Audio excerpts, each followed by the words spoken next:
You see, Paul talks about his familiarity and faithfulness. He says, Paul, a bondservant of Jesus Christ. Basically, Paul is saying, I'm a slave. And if you know anything about a slave, is that a slave is faithful and familiar with his master.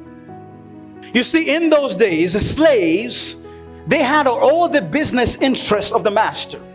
If the master wanted to get a house, he had to check with the slave. If the master wanted to take a vacation, he had to check with the slave.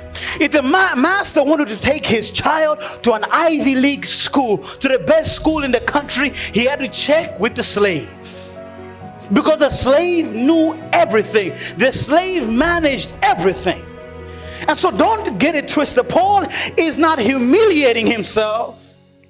Paul is not putting himself down. He's actually saying, I am the most elevated servant of my master.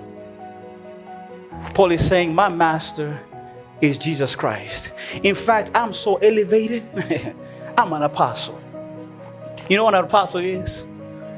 An apostle is a man on the go. That's what it means. An apostle simply means to be sent.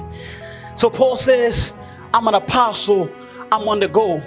And Paul was so dedicated to being an apostle that that's all he ever thought about. He was so faithful to being an apostle that he endured bad ships, he endured hardships, he endured bad relationships, friendships were shattered. But Paul was always focused, he was always fixed, he was always moving forward with the gospel mission.